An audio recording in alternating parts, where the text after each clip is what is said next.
સામાન્ય માનવીઓ પણ રામ મંદિરના નિર્માણથી પ્રસન્ન છે।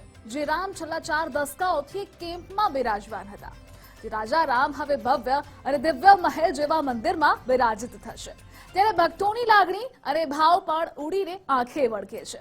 સાંભળો ભગવાન શ્રી રામ પ્રત્યેનો ભાવ ભક્તોના જ મુખેથી। भगवान रामचंद्र जी महाराज की जय हो।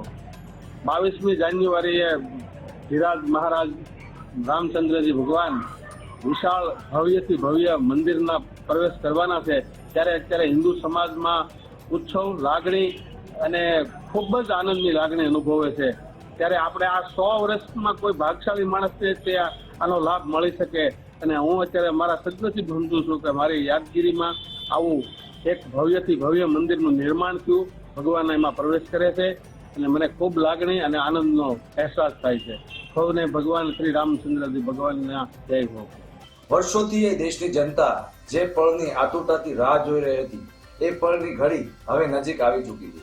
અયોધ્યામાં ભગવાન શ્રી રામલલ્લાનું મંદિર નિર્માણ પામી ચૂક્યું છે। આગામી તારીખ 22 જાન્યુઆરી 2024ના રોજ ભવ્ય અને દિવ્ય ઉદ્ઘાટન થઈ રહ્યું છે ભગવાન શ્રી રામલલ્લાના મંદિરનું।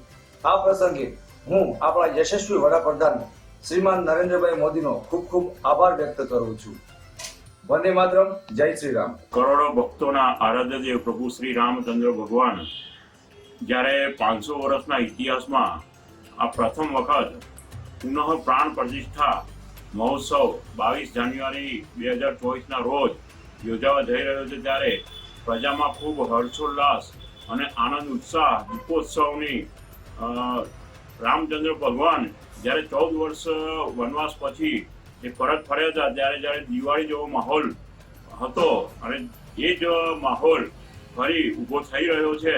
લોકો સ્વયંભૂ પોતાની રીતે એક 108 ફૂટની મોટી અગરબત્તી, દીપ અને ઘંટ એવા અનેકો પોતાનું સ્વયંભૂ બનાવીને પણ ત્યાં મોકલી રહ્યા છે।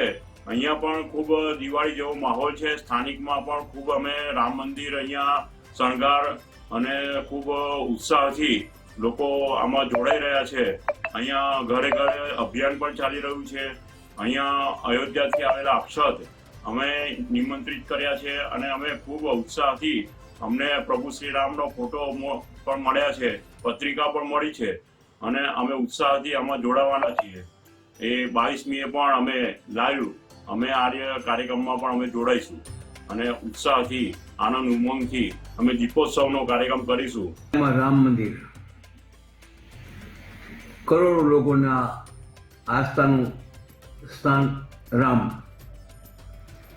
અને આ 5000 વર્ષોની પરંપરાથી દરેકને રામ ઉપર આસ્થા આપી છે અને ઈશ્વરની કૃપાથી સુપ્રીમ કોર્ટે આ મંદિર બનાવવાનો આદેશ પણ આપ્યો અને તે ભવ્ય મંદિરનું આજે 22/1/2024ના ઉદ્ઘાટન થશે। બહુ સારી વાત છે। આ મંદિરના દર્શનમાં લાખો લોકો ભારતભરમાંથી આવશે। એ હરેકની આસ્થા છે રામમાં, અને રામ અમે પણ રઘુવંશીઓ છીએ એટલે રામમાં આસ્થા હોય એમાં બે મત નથી। અને આ વર્ષોનું સપનું ઈશ્વરની કૃપાથી પૂરું થયું છે। એના માટે જેણે પણ સહયોગ આપ્યો હોય તનથી, મનથી, ધનથી, એ દરેક ઉપર ઈશ્વરની કૃપા વરસશે જ। અને રામ કોઈ આ જાતના કે ઉજાતના નતા, હરેક લોકો રામને માને છે કે રામ નામના પથ્થર તરતા હોય તો આપણે તો એમની જન્મભૂમિ પર રહીએ છીએ, એટલે હું મારું જીવન સાર્થક માનું છું। અને અયોધ્યામાં અંદર રામભૂમિ પર જ્યાં વિશાળ રૂપી મંદિર બન્યું છે એનું લોકાર્પણ તારીખ 22/1/2024ના રોજ જે આપણા મોકલાવેલા એવા શ્રી નરેન્દ્રભાઈ મોદીના હસ્તે થઈ રહ્યું છે, તો એક આપણી ગૌરવની વાત છે અને આપણું જીવન એક સાર્થક બન્યું છે। 22 જાન્યુઆરીના રોજ જે મંદિરનું ભવ્ય પ્રાણ પ્રતિષ્ઠા થવા જઈ રહી છે, ત્યારે મારે એક કડી બોલવી છે। હર ઘર મેં બસ એક ही नारा गूंजेगा, भारत का बच्चा बच्चा जय जय श्री राम बोलेगा। કે જે 22 જાન્યુઆરીના રોજ જે ભવ્ય મંદિર જે ભવ્ય પ્રાણ પ્રતિષ્ઠા થવા જઈ રહી છે, તો ભારતના હરેક સનાતનીના ઘરે એક દિવાળીનો માહોલ બની રહ્યો છે. અને જે આપણા પૂર્વજોના સપના હતા, જે બલિદાનો હતા, જે બંગાળના જે બે ભાઈઓના જે બલિદાન હતા, ખેડી નદીના કિનારે જે બે ભાઈઓના મોતના ઘાવ ઉતારી દેવામાં આવેલા હતા, તે સપના 22 જાન્યુઆરીના રોજ સાકાર થવા જઈ રહ્યા છે. અને આપણા તો અહોભાગ્ય કહેવાય કે રામ મંદિરનું જે પ્રાણ પ્રતિષ્ઠા થવા જઈ રહી છે. આપણે આપણી આંખે જોઈ શકશું તે મંદિરને, જે આપણા પૂર્વજોએ સપના જોયેલા હતા કે મંદિર ક્યારે બનશે. આગામી 22 જાન્યુઆરીના રોજ અયોધ્યા ખાતે શ્રી રામલલ્લાની મૂર્તિ પ્રતિષ્ઠાનો ઉત્સવ થઈ રહ્યો છે. ત્યારે પૂરા ભારતભરમાં આ ક્ષણ દિવાળી જેવો માહોલ સર્જાય છે.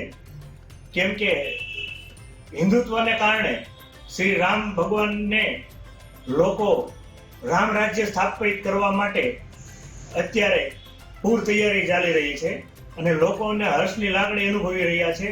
અને લોકો એવું જ કહી રહ્યા છે કે 22 જાન્યુઆરી બાદ ભારતભરમાં રામ રાજ્યની સ્થાપના થશે.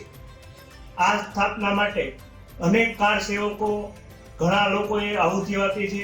એ લોકોના આત્માને પણ શાંતિ થશે અને લોકો ખૂબ જ ઉત્સાહથી આ ક્ષણને ઘરે ઘરે દિવાળી જેવો માહોલ ઉજવવાના છે.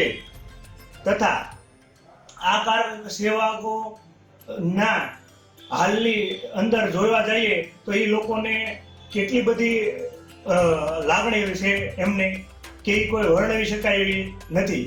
કેમ કે જે તે સમયે કેટલો બધો સંઘર્ષ કરેલો અને આજે એનો એ સંઘર્ષ રંગ લાવ્યો, એટલે એની ખૂબ જ હર્ષ ઉલ્લાસ સાથે આ લોકો આ ક્ષણને ઉજવી રહ્યા છે. અને હવેથી હું નહીં પણ ભારતભરમાં 22 જાન્યુઆરી તે દિવાળી ગણાશે એવું લોકોમાં ચર્ચાઈ રહ્યું છે. જય શ્રી રામ.